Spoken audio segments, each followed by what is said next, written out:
Halo, apa kabar pemirsa? Berjumpa lagi dalam Warta Parlemen. Informasi aktual seputar parlemen bersama saya Rizky Hawadi.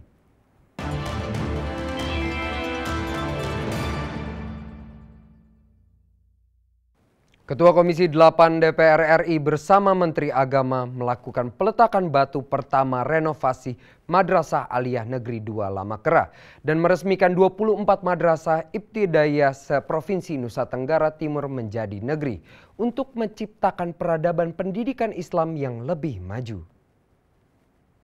Ketua Komisi 8 DPR RI secara resmi melakukan peletakan batu pertama renovasi pembangunan gedung Sekolah Madrasah Aliyah Negeri 2 Lamakera, Flores Timur, Provinsi Nusa Tenggara Timur, dan penegerian terhadap 24 madrasah ibtidaiyah se-Nusa Tenggara Timur yang dipusatkan di Lamakera, Kabupaten Flores Timur, Provinsi Nusa Tenggara Timur. Dalam sambutannya, Ketua Komisi 8 DPR RI Muhammad Ali Tahir mengatakan, pembangunan ini merupakan salah satu upaya pemerataan pendidikan di seluruh Indonesia. Terlebih madrasah yang masih sangat minim keberadaannya di Nusa Tenggara Timur. Dengan pembangunan dan penegerian, madrasah diharapkan dapat menciptakan generasi penerus bangsa yang siap pakai dan mampu bersaing di era globalisasi saat ini. Tandanya negara hadir lewat pemerintah sekaligus bersama DPR untuk memikirkan peningkatan kuantitas maupun kualitas penyelenggaraan pendidikan, termasuk di NTT ini.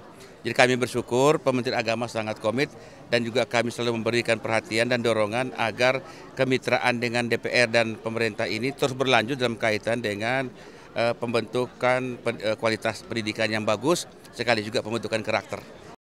Sementara itu, Menteri Agama Lukman Hakim Saifuddin mengatakan peran pendidikan sangat penting dalam memelihara kemajemukan bangsa Indonesia, sehingga masyarakat tidak mudah dihasut oleh isu intoleransi yang dapat menghancurkan kesatuan dan persatuan bangsa. Menteri Agama menjelaskan Provinsi Nusa Tenggara Timur baru-baru ini mendapatkan award dalam menjaga toleransi umat beragama dan mendapatkan penegerian terbanyak terhadap madrasah dibandingkan dengan provinsi-provinsi lainnya di seluruh Indonesia.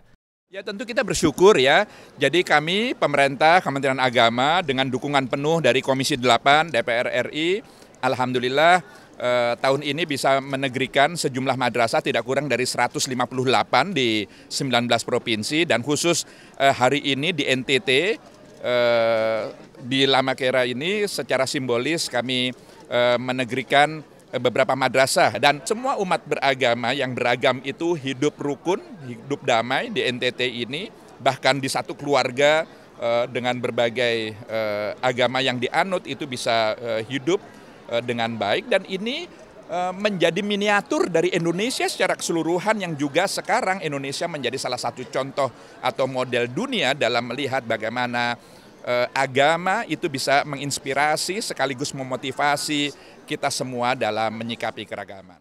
Rohim Nugraha, TVR Parlemen, melaporkan. Komisi 2 DPR RI menyayangkan ketidakmerataan pembangunan di Provinsi Banten, yaitu antara Banten bagian utara dengan Banten bagian selatan. Untuk itu Komisi 2 mendorong pemerintah Provinsi Banten untuk memaksimalkan seluruh potensi yang ada di Provinsi Banten, khususnya di wilayah Banten Selatan. Dalam kunjungan kerja Komisi 2 DPR RI ke Provinsi Banten baru-baru ini, anggota Komisi 2 DPR RI Yandri Susanto menyayangkan pembangunan di daerah Banten Selatan yang meliputi Kabupaten Pandeglang dan Lebak yang masih tertinggal jauh dari pembangunan di Banten bagian utara. Untuk itu Yandri menyampaikan Komisi 2 DPR RI mendorong pemerintah Provinsi Banten untuk meningkatkan pembangunan infrastruktur di wilayah Banten Selatan serta mengembangkan seluruh potensi lokal yang ada di daerah Banten, khususnya Banten Selatan. Dan saya yakin sebenarnya daerah utara juga kalau mau jujur potensi jauh lebih besar dari selatan. Tinggal sentuhannya yang belum.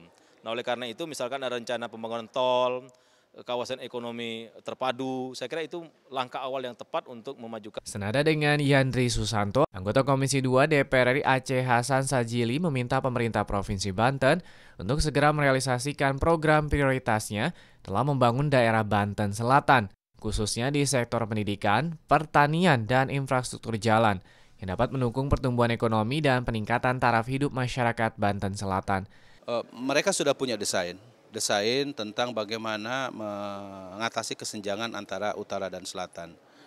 Bagaimana infrastruktur di wilayah utara atau di wilayah selatan itu segera untuk ditingkatkan. Infrastruktur jalan, infrastruktur pendidikan, infrastruktur pertanian itu akan segera digenjot. Dari Provinsi Banten, Esti Kartika, TVR Parlemen, melaporkan. Dewan Perwakilan Rakyat Republik Indonesia akan menjadi tuan rumah penyelenggaraan konferensi parlemen sedunia tentang target pembangunan berkelanjutan atau World Parliamentary Forum of Sustainable Development pada tanggal 6 hingga 7 September 2017 di Nusa Dua, Bali. Ditemui di lobi Gedung Nusantara DPR RI Senayan, Jakarta baru-baru ini, Ketua Badan Kerjasama Antar Parlemen DPR RI Nur Hayati alias Segap mengatakan konferensi ini merupakan murni inisiatif DPR RI dan baru akan diselenggarakan untuk pertama kalinya di Indonesia sebagai tuan rumah dengan mengusung tema Achieving the 2030 Agenda Through Inclusive Development.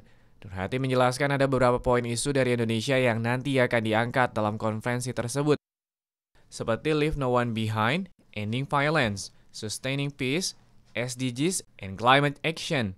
Adalah leave no one behind gitu ya. Jadi maksudnya tidak ada yang tertinggal, tidak ada yang boleh termarginalkan begitu kan. Termasuk di dalamnya perempuan ya, kaum perempuan dan juga tentunya untuk pendidikan di pedesaan, di remote area itu tidak boleh tertinggal dalam hal pendidikan dan kesehatannya. Juga tidak boleh lagi ada yang masih hidup dalam kemiskinan. Nur Hayati menjelaskan konferensi ini akan dibuka oleh Presiden Joko Widodo dan Wakil Presiden Yusuf Kala, serta dihadiri Ketua DPR Setia Novanto. Mengingat pentingnya pencapaian agenda tahun 2030, yaitu agenda Sustainable Development Goals yang sudah disepakati bersama dalam Global Forum PBB. Indonesia memainkan peranan yang sangat penting di dalam merumuskan target agenda 2030 untuk SDGs. Nur Hayati berharap forum ini dapat bermanfaat tidak hanya untuk Indonesia, tapi juga dapat memberi kontribusi untuk dunia. Karena agenda ini, World Parliamentarian Forum ini mendapatkan apresiasi dari banyak pihak, terutama dari organisasi internasional dan PBB sendiri, gitu ya, mengenai baik dari UNDAP. Kenapa? Karena inilah satu-satunya forum parlemen untuk agenda 2030, jadi Sustainable Development tadi. Putri dan Dodi, TVR Parlemen, laporkan. Demikianlah Warta Parlemen kali ini, sampai jumpa pada Warta Parlemen berikutnya. Terima kasih atas perhatian Anda. Wassalam.